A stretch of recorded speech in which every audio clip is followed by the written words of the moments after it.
আসসালামু আলাইকুম ভিউয়ার্স, কেমন আছেন আপনারা সবাই? দ্য সিসিলিয়ান এই বইটার গল্পটা কিন্তু খুব ছোট, তবে গল্পের পাশাপাশি অন্য বিষয় বা ভাবনাগুলোকে লেখক খুব সুন্দর করে তুলে ধরেছেন। সংক্ষেপে গল্পটা হচ্ছে এরকম: মাইকেল কার্লিয়ান যখন 2 বছরের জন্য সিসিলিতে নির্বাসনে ছিলেন, ওই সময় তার বাবা ডন কার্লিয়ান তাকে বলে দিয়েছিলেন যে যখন তুমি সিসিলি থেকে আমেরিকাতে চলে আসবা, ওই সময় অবশ্যই গুলিয়ানোকে সাথে করে নিয়ে আসবা। এই গল্পে সালভাতোর গুলিয়ানো বা তুরি গুলিয়ানো ছিলেন মূলত পাহাড়ে বেড়ে ওঠা একজন তরুণ। তিনি জন্মগ্রহণ করেছিলেন মন্টেলেপেটে শহরে। এই শহরটা মূলত হচ্ছে সিসিলির একটা শহর, এবং তিনি যখন কিশোর বয়সে উপনীত হন তখন তিনি চলে যান পাহাড়ে, এবং তিনি হয়ে ওঠেন একজন ভয়াবহ ডাকাত। অপরদিকে ডন ক্রস মালো ছিলেন সিসিলি শহরের একজন বড় মাফিয়া চিফ, যিনি চেষ্টা করেছিলেন সিসিলি শহরের সমস্ত লোকজনদেরকে নিজের নিয়ন্ত্রণে রাখতে, এবং এটাও চেষ্টা করেছিলেন যেভাবেই হোক গুলিয়ানোকে নিজের নিয়ন্ত্রণে রাখতে।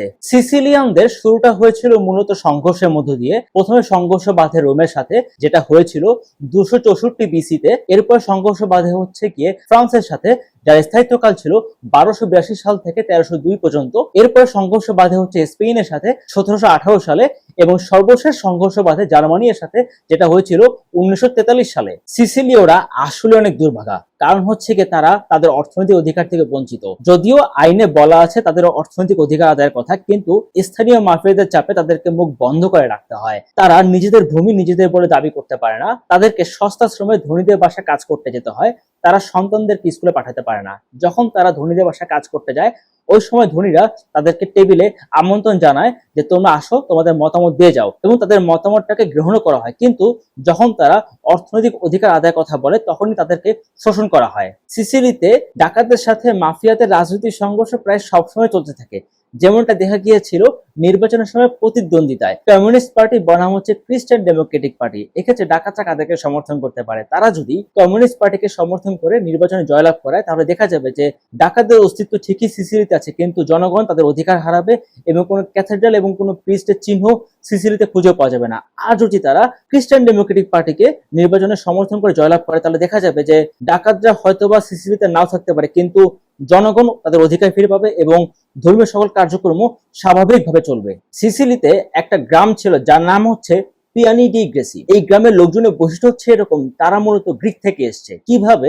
1919 সাল থেকে 1922 সাল, এই সময়কালটাতে টার্কিশ এবং গ্রিকদের মধ্যে একটা যুদ্ধ সংঘটিত হয়। সেই যুদ্ধে টার্কিশ আক্রমণকারীদের কাছ থেকে নিজেদেরকে বাঁচানোর জন্য তারা মূলত গ্রিক থেকে পলায়ন করে চলে আসে পিয়ানি ডি গ্রেসি এই গ্রামটাতে, এবং সেখানে তারা স্থায়ীভাবে বসবাস শুরু করে দেয়। মূলত এই কারণটাতেই তাদের মধ্য থেকে কখনোই গ্রিকদের মনোভাব চলে যায় নাই। মাফিয়াদের মূল অরিজিন বা উৎস বলতে গেলে সিসিলি, এবং এই সিসিলির মাফিয়ারা ছিল খুবই বিপজ্জনক। কিরকম?